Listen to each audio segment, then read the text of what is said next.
Welcome back to Celebrity Radio. It's Alex Belfield back at New York at the home of Zumanity, one of my favorite shows on earth. And here's why. It's sexy, it's fun, it's got a great comedian, it's got an MC that's hysterical, and it's got these unique special acts that will blow your mind. And when I saw the show in May, there was one man and one man only I wanted to talk to, which is Brandon, who has this unique chain act where he dangles and twists himself and contorts, and he's here with us now. How are you? Very good. And how are you? I am delicious, but not as good as you, because let's face it, you've got one of the most unique, brilliant acts on earth, and I ask myself every time, how are you not dead? Well, that's a good thing that I'm not to be here. It is a good thing. Yeah, it is a good thing. Yeah. I guess just a lot of training, a lot of daily training, and to be honest with you, the act that I do, it's scary as all hell, but it is truly inside of me, inside my soul. So I literally live it every night. Let's explain. So there are chains, and you dangle from them, and you contort and do it over and over again to the point where we're begging you to come down for your own safety. You make it look so beautiful and clever, but at the same time, it must be incredibly stressful and physically demanding. Extremely physically demanding and emotionally too as well. Up until I have a whole process that I go through by the time I come into work until I go up onto and drop in, so to say, from the high grid, and it's extremely mental. And I need to make sure that everything has to be perfectly planned out. I mean, some people would say it's superstitious, but to me, everything in the act is perfectly planned out and has to be specific. So leading up to it has to be as well. You're incredibly brave on two levels. One, the act obviously is far more dangerous than anything I can even conceive of doing. But then your look and everything, the whole thing is so beautiful. And you were born to work for Cirque Du Soleil, really, because they scour the world looking for people like you, unique performers who have dedicated their life to a specific craft.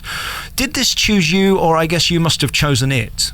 I definitely chose it. I actually wanted to be a doctor. And then I saw an aerial performance when I was probably about 17 years old. And it was the first time I'd ever seen aerial. I was a gymnast. I grew up doing gymnastics and decided to, you know what, I'm going to do this. So I started training that. And I always like the extreme. I don't like anything that's the norm. So I've always, in my whole career, I've always pushed doing different things how I would do it, as opposed to how somebody else does it. So I think I started doing the chains just because nobody else does it. It's not very common. And then with this apparatus, I created the apparatus, designed it myself, designed the act, and just kept pushing myself and creating new stuff because for me, I don't like going down that same groove that everybody else does. Let's be honest, you can actually fall off those chains. There is nothing holding you on, is there? I have no safety in the act, and my act is deemed one of the most dangerous acts in the show, if not the most dangerous, because I'm flying over the audience multiple times, and I only have my hand grip as opposed to a lock or some type of a safety or harnessed in or anything like that. I'm not. And it's literally just my hand strength that is holding me on to the bar or to those chains itself. The focus you must have during that set is extraordinary. I mean, every hand movement has to be specifically placed, and you must be thinking about everything in sort of an autistic 1, 2, 3, 4, 5, 6, 7 order. You must have an incredible memory. It is literally 1 through 100, and each movement has 1 through 100. So my mind is doing so many things just to make sure that my body is going in the right positions, whether it's focusing on where I need to be at a certain time. And also it comes down also to lighting and to music. Those have effects. And then on the other side, then you're dealing with the costume, and then you're dealing with, on top of that, performing and actually making it a performance for the audience to enjoy, as opposed to just going up there and doing some impressive tricks. I would love to look like you. And when I saw your body up there, I thought, oh, yes, I'll look like that. So I've been to buffets every day this week, just helping myself, 3 or 4 times a day, and nothing's happened. How do I create this? Well, to be honest with you, my diet is very strict throughout the week, and it's only because I'm practically naked every night on stage. The act definitely does help. Doing this act 10 times a week, as you can see, is very strenuous. In the mornings, I wake up and I feel like I'm 90 with arthritis in every part of my body. I feel like I got hit by a bus. And then slowly throughout the day, I wake up and get my body moving, and then it feels back to life again. So but it's been a very strict diet for me. My days Talk me through your day. You wake up and eat what at what time, and then how do we get to 7 o'clock when you open the show? So usually I wake up around 11 or 12. And I'll have a protein shake for breakfast. I'll get up and I'll teach a class. I usually have a fitness class that I'll teach. And then I'll do a workout, a little nice quick workout, cardio. I'll come home and I'll eat a prepped meal that I've already made. And then I'll go into work with a carbohydrate drink with some amino acids.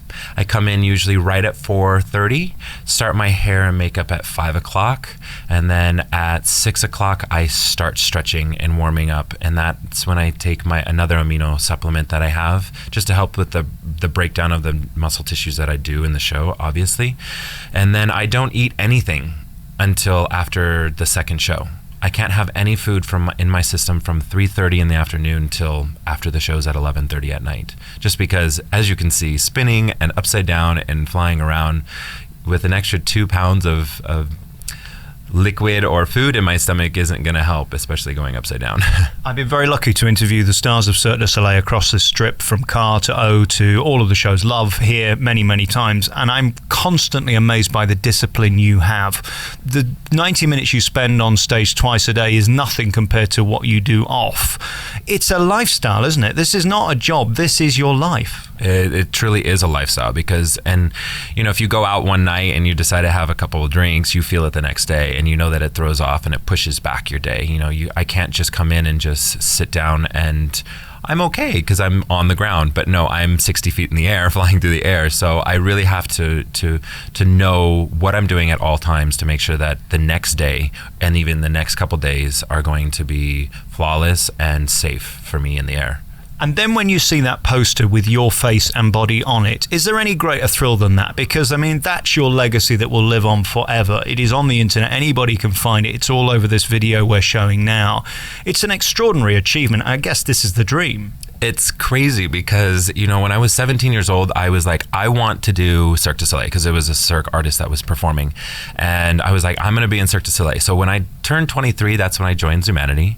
And it was like a fast track road. To have an act in a Cirque du Soleil show is very rare. To have a solo is even more rare. To have a solo that is designed specifically by the actual person, even more rare. So to have that opportunity in the Cirque world was a huge blessing. And then now this year to see all these the billboards go up and the posters of me, of the ad that you see, it's almost, it doesn't feel real because I still look at it and I'm just like, why do I see myself? Who's that guy? Exactly. Who is that? Who's that up there on the side of the wall? And everybody is always like, oh my God, Brendan, you're everywhere in Vegas. And I'm like, it's almost, to me, it's came so fast, so quick, but like I worked so hard to get there, and it's nice to see that it's there. It's nice. And there's no getting away from being you. I mean, you've got extraordinary hair and you're so physically imposing. When you walk through the casino, most people must know who you are. Does that ever become normal? I have had red hair and a red mohawk for about 10 years. You're not making fun of red hair, are you, before No, we go any further? Definitely not. But long, bright, fluorescent red hair in a mohawk with shaved sides that, you know, you stand out already. So, and especially people here in Las Vegas, they recognize me specifically if they've seen the show. So, and I mean, just a couple of weeks ago, I was at the grocery store, and this was by my house, which is a good 20 minutes away. And somebody came up to me, he said, "Oh my God, you're the guy in Zumanity." And I'm like, what? Yeah, and because sometimes I forget, and they want to leave your face at home. It would be exactly. But I get used to it now. It's funny because some of the cast members don't like to leave the theater with me if we're going out, because if there are people that are still outside of the theater, they recognize, and then I end up having to do photo ops, and everybody just wants to go and have a cocktail after the show, so it just slows everybody down. So I usually leave by myself and try and put a hat on or something to cover up. Well, if I could be you for one day, I've never seen people look up at a guy with such admiration. It's remarkable. And on a physical level, what you do is so brilliant. I hope you know how spectacular it is. These guys know how to make an amazing act look even more spectacular, and that's what they've done with you. It is so sexy and brilliant and unbelievable. What you do is remarkable. I hope I've said enough nice things. It's all meant with truth. Great to talk to you. Thank you for your time. Thank you. And good luck with the two shows tonight. Yes, thank you very much. It's a pleasure meeting you.